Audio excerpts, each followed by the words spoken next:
You've found Psychotic Confessions. This is a place for the stories people don't tell in daylight, the ones that stay with you, the ones that don't have clean endings. Settle in, turn the lights down. And whatever you do, don't listen to this alone. The first time I noticed it was on the kitchen counter, a single black feather. It wasn't mine. I didn't have anything that would shed feathers like that. My hands trembled when I picked it up. My apartment had always been too small for guests. I thought I was going crazy. I work nights at the gas station down the street. It's quiet, just me and the hum of the machines. The only time I'm not alone is with my dog, Max. He's always been good company. Max would whine softly if he heard a noise outside, his ears flat against his head. Something was following me home from work, and it wasn't just the feeling of being watched. Things started to go missing. I tried telling myself it was all in my head, but the unease stayed. I knew someone had been in my apartment while I slept, and they didn't just leave. I could feel their presence lingering, even when I thought I was alone. One night, I woke up and felt a cold breeze on my face. There's nothing more terrifying than waking up in the dark with an icy touch. The apartment was small, just a one-bedroom on the third floor of an aging building. The smell of old cigarette smoke lingered in the hallway, a remnant from the days when tenants didn't care about such things. My place had thin walls that let in every creak and groan from the neighbors. The building felt older than it should have, with its creaky stairs and flickering lights in the hallway. Every Sunday night, I'd call my mom. She lived out of state, but her voice was a comfort, a reminder of home. Her stories about the neighbors and their antics would always make me laugh, a sound that echoed through the empty apartment. I didn't have much furniture, just a bed, a desk, and a bookshelf filled with well-loved novels. My dog, Max, a scruffy mutt I'd adopted from the shelter, would curl up at my feet while I read. His snores were a constant reminder that despite the loneliness of the new place, I wasn't entirely alone. The first sign that something was off came one evening as I was settling in for bed. Max was already curled up at my feet, snoring softly. I'd left a book on the nightstand, and as I reached for it, I noticed something strange. The window above my desk, which I kept closed due to the cold nights, had been opened slightly. I stood there, confused. There were no drafts in the room. I could see the curtains moving gently. I hadn't left the window open that day. Max would have woken me up if it had been ajar for any length of time. Still, I told myself it was the old house settling. Old houses make strange noises and do strange things. I closed the window, ensuring the latch caught securely. As I turned back to my bed, I felt a chill run down my spine. The room seemed darker than before, as if the shadows had grown deeper. I shook off the feeling. I was just tired. I was always tired then, from the long hours at the library and the adjustments to my new home. That was the first one. It wasn't the last. The laptop had been moved. A sound, soft and rhythmic, like a whispering drum beat. Panic surged through me as I fumbled for the light switch. The tapping abruptly stopped, leaving an unsettling silence. The towel rack was empty. The weight of someone else's presence in the room. A strange sensation. Something felt different about the room. Someone else had been in the room with me. There were nights when I'd almost packed up. On one particular night, I had all my essentials in a bag by the door. But then I convinced myself it wasn't worth the hassle. "I'll be fine," I told myself, even though my stomach churned with unease every time I thought about those moments.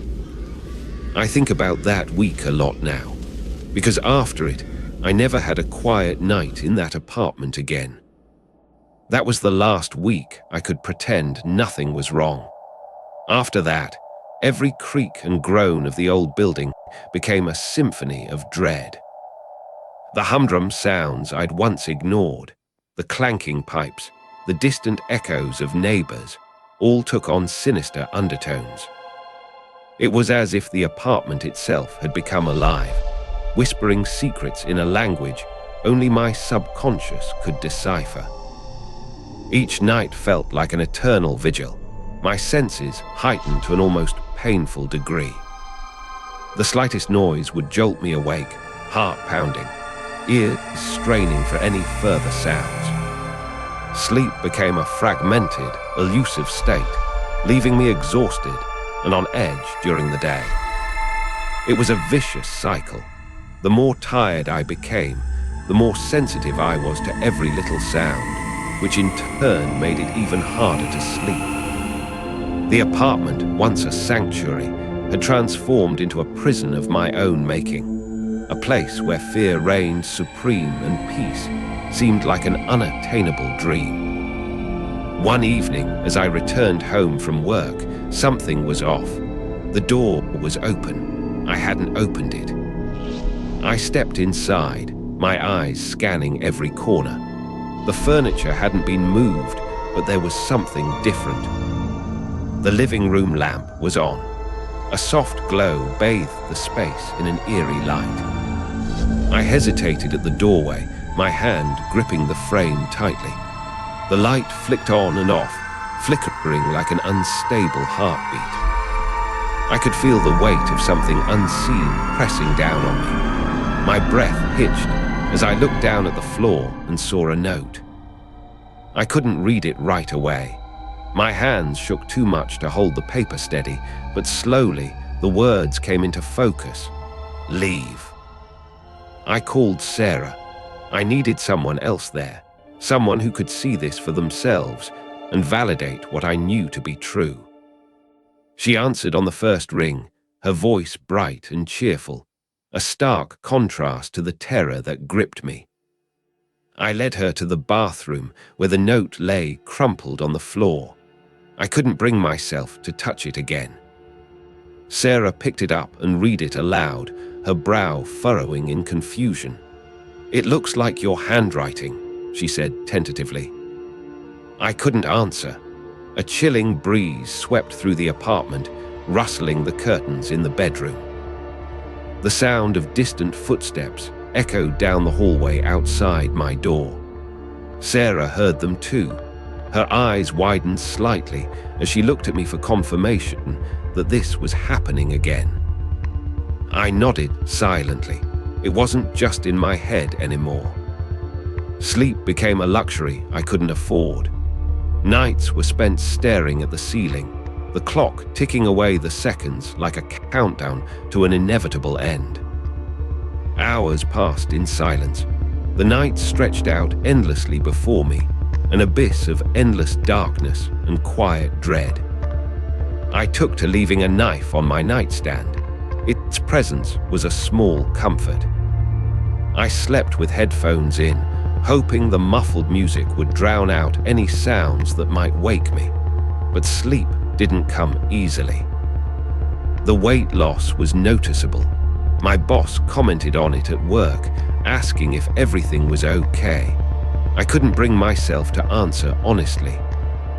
Forgetting appointments became the norm. Missing calls and eating standing up in the kitchen at 4 a.m., my stomach churning with anxiety, became routine.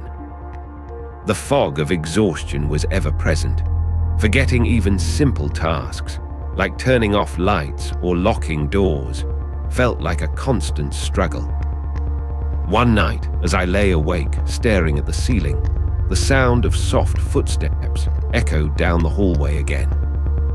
The doorknob turned ever so slightly, as if someone was testing its resistance. My heart raced, pounding in my chest like a drum. The scent of damp earth filled the air, stronger than ever before. It clung to me, a palpable presence in the otherwise silent room. A chill ran down my spine as I felt a shift, a subtle yet undeniable change in the atmosphere. The footsteps were closer now. I knew I wasn't going to survive another week like that. One way or another, it was going to end. The darkness seemed endless, but perhaps in that endlessness lay the first glimmer of hope, a chance to confront this shadow and reclaim my life from its clutches. I walked into the night, everything came to a head. The air was thick with the scent of impending rain, and the date still etched in my mind, October 12th. I heard a soft rustling outside my bedroom window. It started as a whisper, then grew louder. The moment I knew it was going to happen tonight, the sound stopped. The world held its breath with me. I picked up the first thing my hand found on my dresser, a small wooden figurine that belonged to my grandmother. It was heavy in my palm, grounding me just enough to take one step forward. The rustling outside started again, more insistent this time. I stopped moving and listened. I saw it first, a shadow moving just outside the window. It was there 1 second and gone the next. The moment it ended came as a shock, a jolt of cold air that sent shivers down my spine. The rustling stopped, replaced by the sudden absence of sound. I spoke to an empty house, repeating over and over again. It was real. There were no bruises, no blood, just a deep-seated terror that left me feeling hollow.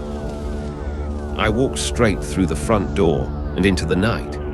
My car keys jingled in my hand, but I barely registered them.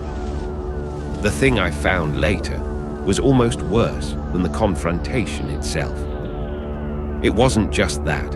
Inside the box were photographs and letters, memories from childhood I never remembered seeing again. The weeks after were a whirlwind of change and adaptation. I stopped doing things like checking under my bed at night or leaving windows open. Every night when it got dark, I turned on every light. I told few people, those who would believe me without question, and even fewer who didn't. One relationship didn't survive the change. A friend who insisted that what I experienced was a product of an overactive imagination. The concrete image left for the outro is the last thing I saw before leaving my old house. The small wooden box sitting on the kitchen counter, open and empty, its contents spilling out like secrets from a forgotten past. The box had become a symbol, not just of the unknown, but of a deeper psychological chasm within me, a place where rational explanations fell short and fear took root. And what is the psychology behind such encounters? Carl Jung would speak of the shadow, a part of our psyche that contains everything we reject, repress, and disown. The fear, the dread, these were not just reactions to an unknown presence, but manifestations of my own repressed anxieties coming to light. The house is quiet now. It's one of those old Victorian homes on Maple Street. The street is empty at this hour. The house is silent and dark except for mine. Sometimes I wonder if I'll ever be able to sleep with all the lights off again. The hallway light stays on all night now. I don't tell people about it, because how do you explain the things that keep you from sleep without sounding crazy? The street is empty at this hour. The house is silent and dark except for mine. The silence was always a friend to me. But now, the hour between 3 and 4 a.m. comes with an undercurrent of unease. It's not peace anymore. It's more like a waiting room for dread. I can't be alone in a room without wondering if something's watching or listening. It's why I keep the hallway light on all night now. The one thing I gave up entirely was trust.